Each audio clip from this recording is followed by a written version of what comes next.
Welcome back.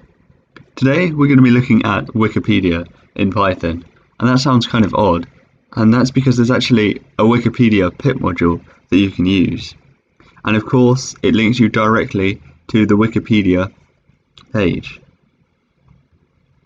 So here you'll just see this is the Python Wikipedia article, and this is something we're going to be looking at mostly during this lesson. You can see that we've got this introduction here. So to install Wikipedia and then use it, we're going to use pip, so we just pip install Wikipedia. And you can see, unsurprisingly, I've already installed everything. So next we want to import requests, and this is just a test. So what we're doing is we're using the Wikipedia API with some headers, and we're just seeing what the extract is, and this is getting the summary. And then here we can just print the text. And you can see this is the summary from the API. And this is the same code that we used in the API's lesson. And it just says this introduction to Python, and you'll see that that's this first paragraph. However, if we import Wikipedia, we can get the summary of the topic, and you'll see that the topic is Python programming language. And you see it says Python is an interpreted high level, and so on, and it gives you the whole thing. The interesting thing about the Wikipedia module is that it's given us a more interesting summary. So you can see it's gone all the way up to the end. So what's that's done is it's taken the whole of this section here. Whereas before, our Wikipedia API was just taking the first bit. And the reason is that the Wikipedia module is based on the Wikimedia API, so that's slightly different. And you can see as a result we've got different responses from each of the modules. If we wanted to try and search using the Wikipedia API, it's not too good. So you can see here we're just doing a search to look for related pages.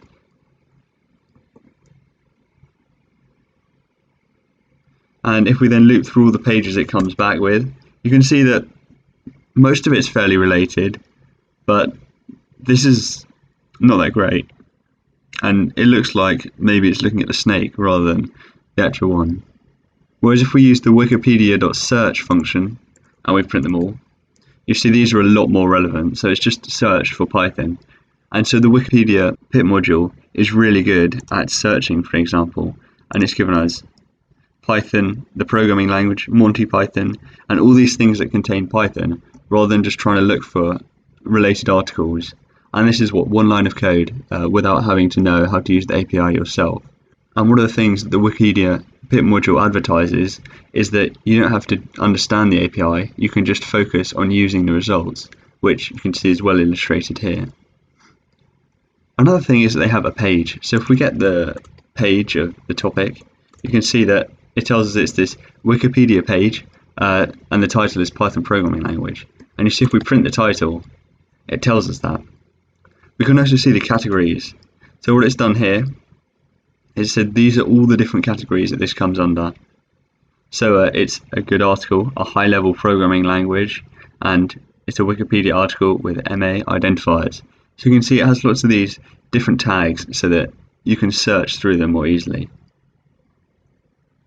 We can also find out the URL of the page, and if we go to this,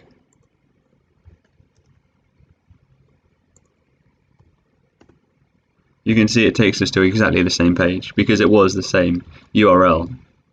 We can also view the page content, and this is very long. You can see it's taken the whole Wikipedia article and just printed everything off.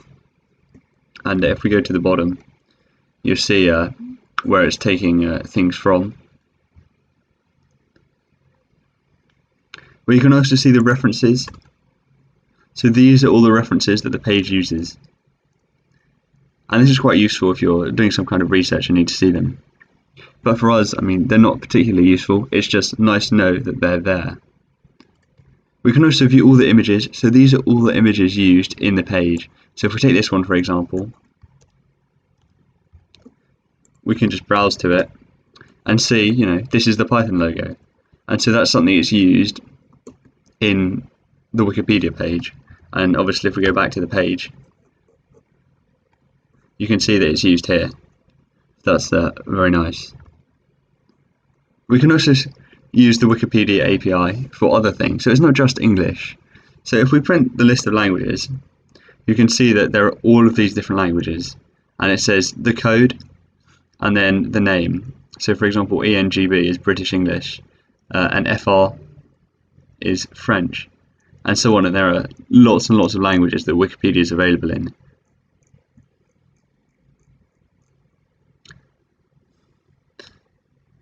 So here we're going to set the language to FR, and so we check that the language is valid, we're not setting it to some random language, and then we just set the lang. And you can see the language is set to French. So if we comment this line out and we try and get the page of the topic that we just used, you see that we have an error, and it says that basically the page doesn't exist. And this is because Python programming language is not French, so it would take us to the wrong page. So instead what we do here is we change the topic to just Python, which is what works in French, and it will give us the page. And we can see the page URL, which we can actually go to.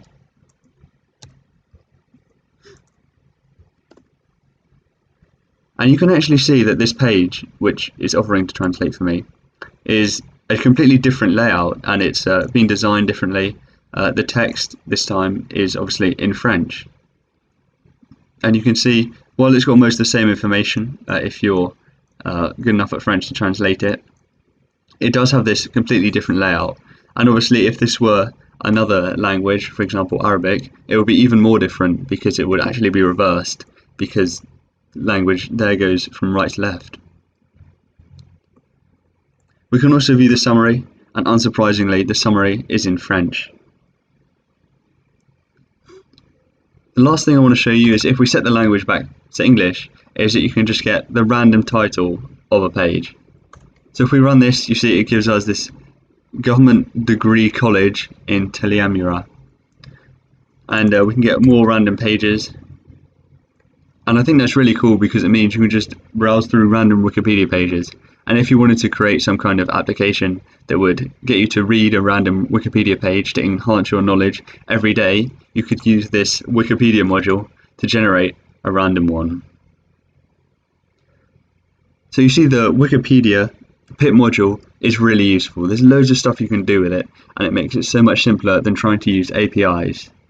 Hopefully you've enjoyed this video, you'll use it in your future projects, and I'll see you again, same time next week. Till then.